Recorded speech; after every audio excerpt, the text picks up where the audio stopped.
Assalamualaikum warahmatullahi wabarakatuh. Halo, bertemu lagi bersama saya Mayang Dewi. Pada kesempatan kali ini saya akan mereview dan menganalisis kembali artikel yang berjudul Green Competitive Advantage Moderate Environmental Performance, Corporate Image, dan Corporate Social Performance of Economic Performance. Yang pertama, ada motivasi atau isu, research gap, dan fenomena. Saya jelaskan terlebih dahulu motivasi atau isu. Dalam upaya untuk mengetahui kinerja ekonomi perusahaan secara tepat, ada banyak teknik pengukuran kinerja yang telah dilakukan dan digunakan oleh pemilik modal dan manajer perusahaan.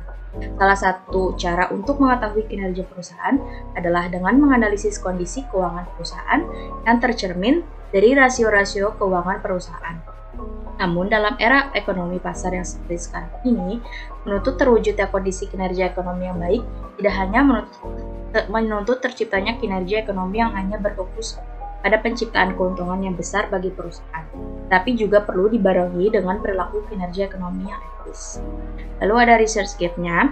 Sebagian besar perusahaan di Indonesia belum konsisten dalam mengelola kegiatan lingkungannya, sehingga tidak bisa menjadi keuntungan dibandingkan dengan saing mereka.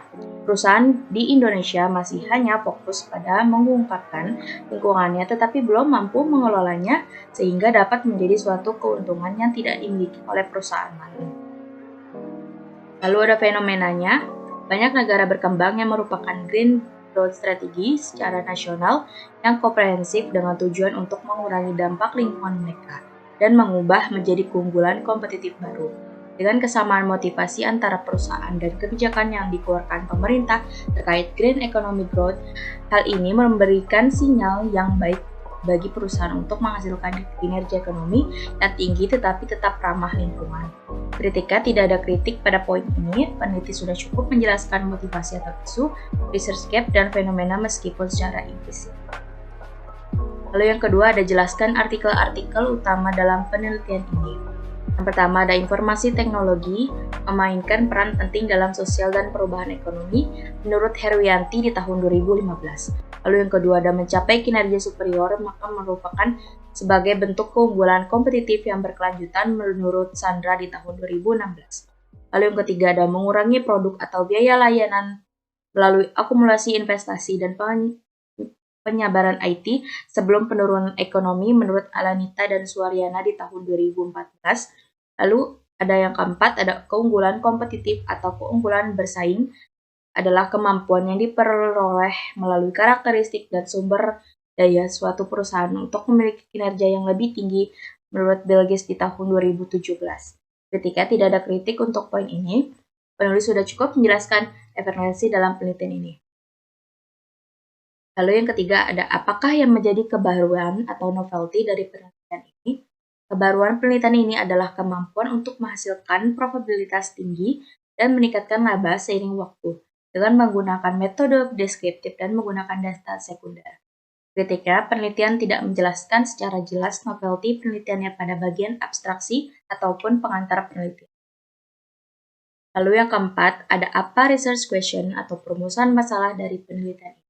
Yang pertama ada apakah environmental performance memiliki pengaruh positif terhadap economic performance? Yang kedua ada apakah corporate image memiliki pengaruh positif terhadap economic performance? Yang ketiga ada apakah corporate social performance memiliki pengaruh positif terhadap economic performance? Yang keempat ada apakah pengaruh green competitive advantage memiliki pengaruh positif terhadap economic performance? Yang kelima ada apakah pengaruh green competitive advantage pada environmental performance terhadap economic performance. Yang keenam ada apakah pengaruh green competitive advantage pada corporate image terhadap economic performance. Yang ketujuh ada apakah pengaruh green competitive advantage pada corporate social performance terhadap economic performance. Lalu yang kelima ada apa tujuan penelitian ini? Yang pertama untuk mengetahui pengaruh environmental performance terhadap economic performance. Yang kedua ada untuk mengetahui pengaruh corporate image terhadap economic performance. Yang ketiga ada untuk mengetahui pengaruh corporate social performance terhadap economic performance. Yang keempat ada untuk mengetahui pengaruh green competitive advantage terhadap economic performance. Yang kelima ada untuk mengetahui pengaruh environmental performance dengan green competitive advantage sebagai permodernisasi terhadap economic performance. Yang keenam ada untuk mengetahui pengaruh corporate image dengan green competitive advantage terhadap moderasi terhadap economic performance. Ketujuh ada untuk mengetahui pengaruh corporate social performance dengan green competitive advantage sebagai pemodernisasi terhadap economic performance. Lalu yang keenam, apa kontribusi penelitian ini? Dalam studi peneliti fokus menjelaskan hubungan antara pengaruh environmental performance, corporate image, dan corporate social performance dengan green competitive advantage sebagai pemodernisasi terhadap economic performance. Kritiknya, peneliti belum menjelaskan secara spesifik terkait kontribusi penelitian ini. Peneliti hanya menuliskan secara implisit, seharusnya peneliti menjelaskan secara spesifik lagi terkait dampak yang akan terjadi akibat beberapa elemen pada economic performance. Lalu ada yang ketujuh, apakah grand teori yang digunakan dalam penelitian ini? Yang pertama ada signaling teori, merupakan teori yang menekankan kepada pentingnya informasi yang dikeluarkan oleh perusahaan terhadap keputusan investasi pihak di luar perusahaan. Lalu yang kedua ada legitimasi teori, merupakan teori yang penting bagi organisasi, batasan-batasan yang ditekankan oleh norma-norma dan nilai-nilai sosial, dan reaksi terhadap batasan tersebut mendorong pentingnya organisasi dengan memperhatikan lingkungan. Lalu ada teori stewardship, adalah penggambaran kondisi manajer yang termotivasi dari target hasil utama kepentingan organisasi, bukan termotivasi terhadap kepentingan pribadinya. Stewardship teori muncul bersamaan dengan berkembangnya akuntansi.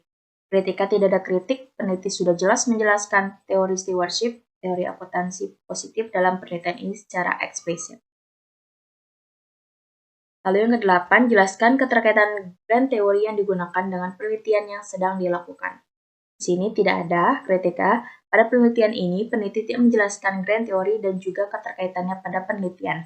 Seharusnya peneliti menjabarkan keterkaitan grand teori dengan variabel yang diteliti. Menurut reviewer, salah satu keterkaitan grand teori yaitu stewardship teori terhadap variabel economic performance adalah adanya sikap manajemen dalam menjadikannya tampak baik. Manajemen sebagai pengelola perusahaan melakukan cara terbaik untuk meningkatkan kinerja ekonomi perusahaan pada prinsipal sebagai dasar pertanggungjawaban. Lalu di sini ada ke-9, gambar kerangka konseptual. X1-nya ada environmental performance, X2-nya ada corporate image, dan juga X3-nya ada corporate social performance, dan X4-nya ada green competitive advantage atau variable moderating terhadap economic performance sebagai variabel Y. Kritiknya, peneliti tidak menjelaskan atau menggambarkan kerangka konseptual. Kerangka konseptual di atas adalah hasil penelaahan reviewer yang merujuk pada hipotesis peneliti. Lalu yang ke-10 ada hipotesis penelitian. H1-nya, environmental performance memiliki pengaruh positif terhadap economic performance. H2-nya, corporate image memiliki pengaruh positif terhadap economic performance. H3-nya ada corporate social performance memiliki pengaruh positif terhadap economic performance. H4-nya ada green competitive advantage memiliki pengaruh positif terhadap economic performance. H5-nya ada green competitive advantage memodernisasi hubungan environmental performance terhadap economic performance. H6-nya ada green competitive advantage memodernisasi hubungan corporate image terhadap economic performance. H7-nya ada green competitive advantage memodernisasi hubungan corporate social performance terhadap economic performance. Ketika tidak ada kritik untuk poin ini, peneliti sudah cukup jelas memberikan gambaran mengenai hipotesis pada penelitian ini. Lalu yang ke-11 ada jelaskan metode penelitian yang digunakan rancangan penelitian, definisi operasional, variabel dan pengukurannya, teknik penarikan sampel, unit analisis, dan jenis data yang digunakan. Di sini ada yang pertama ada rancangan penelitian. Rancangan penelitiannya yaitu bersifat asosiatif. Lalu ada definisi operasional, variabel dan pengukurannya. Variabel dependennya kinerja ekonomi, variabel independennya kinerja lingkungan, citra perusahaan dan kinerja sosial perusahaan. Ketika tidak ada kritik pada poin ini, peneliti sudah jelas dalam menyampaikan definisi operasional, variabel dan pengukurannya. Lalu ada teknik penarikan sampel. Teknik penarikan sampel yang digunakan adalah teknik purposive sampling. Dari hasil pemilihan sampel dengan menggunakan purposive sampling, terpilih 13 perusahaan manufaktur yang memenuhi kriteria dari total populasi sebanyak 65 perusahaan yang terdaftar di BI di periode 2013 sampai 2017. Ketika tidak ada kritik pada poin ini, peneliti sudah jelas dalam menjelaskan teknik penarikan sampel yang digunakan. Lalu ada unit analisisnya. Unit analisis data dilakukan dengan menggunakan regresi data panel. Alat analisis yang digunakan adalah aplikasi Eviews versi 0,9. Kritiknya, peneliti sudah jelas menampilkan unit analisis tapi secara implisit. Lalu ada jenis datanya. Data penelitian yang digunakan adalah data sekunder dengan metode dokumentasi. Data didapat dari semua catatan dan dokumentasi perusahaan serta laporan keuangan melalui website idx.co.id. Kritiknya, peneliti sudah menampilkan jenis data secara jelas tapi secara implisit. Lalu ada uji kelayakan model. Uji kelayakan model dalam penelitian ini menggunakan uji hipotesis. Kritiknya, peneliti sudah jelas menampilkan uji kelayakan model tapi secara implisit. Lalu ada metode analisis data. Metode analisis data yang digunakan adalah metode analisis regresi data panel dengan beberapa indikator penelitian diantaranya yaitu analisis deskriptif, model regresi data panel, uji asumsi klasik, dan uji hipotesis. Kritiknya, peneliti sudah menampilkan jenis data secara jelas tetapi secara implisit. Lalu yang ke-12 ada jelaskan persamaan regresi yang digunakan untuk pengujian hipotesis penelitian. Persamaan regresi yang digunakan dalam pengujian hipotesis ini adalah analisis regresi data panel. Kritiknya, peneliti sudah cukup jelas menjelaskan persamaan analisis regresi data panel dalam penelitian ini. Lalu yang ke-13 ada jelaskan pembahasan hasil penelitian, statistik deskriptif, hasil uji kelayakan model, hasil uji hipotesis, dan pembahasannya. Statistik deskriptif. Peneliti sudah jelas dalam penampilannya data penelitian dengan jelas, sehingga bisa digambarkan statistik deskriptif dalam penelitiannya. Hasil uji kelayakan modelnya. Hasil uji kelayakan model menunjukkan bahwa nilai F statistik adalah 8,35586, sedangkan F-table-nya dengan tingkat alfanya 5%, diperoleh F-table sebesar 2,68, dengan demikian F statistik lebih besar daripada F-table. Dan nilai prop-nya adalah 0,00012, dapat diartikan bahwa bersama-sama variabel independen dalam penelitian ini, yaitu kinerja lingkungan, citra perusahaan, dan kinerja sosial perusahaan mempengaruhi kinerja ekonomi dengan keunggulan kompetitif hijau sebagai moderator moderat, sehingga model ini bisa dikatakan fit dan layak dilanjutkan. Lalu ada hasil uji hipotesisnya. Pengujian signifikasi parsial atau uji T dilakukan untuk mengetahui pengaruh variabel bebas pada variabel terikat. Pengujian hipotesis dilakukan dengan membandingkan taraf signifikan 0,05. Itu variabel bebas dikatakan signifikan bagi variabel terikat jika nilai signifikannya lebih kecil jika dibandingkan dengan tingkat alfa sebesar 0,05. Lalu yang terakhir, yang ke-14 ada apa? Kesimpulan, keterbatasan, dan implikasi dari penelitiannya. Kesimpulan menunjukkan bahwa kinerja lingkungan memiliki efek positif pada kinerja ekonomi, dan setelah dimodernisasi oleh keunggulan kompetitif hijau, dari kinerja lingkungan memiliki efek positif dalam kinerja ekonomi dengan nilai koefisien yang lebih besar. Citra perusahaan tidak berpengaruh pada kinerja ekonomi, tetapi setelah dimodernisasi oleh keunggulan kompetitif hijau, citra perusahaan memiliki efek positif pada kinerja ekonomi. Kinerja sosial perusahaan tidak berpengaruh pada kinerja ekonomi, dan setelah dimodernisasi oleh keunggulan kompetitif hijau, citra perusahaan juga belum berpengaruh pada kinerja ekonomi.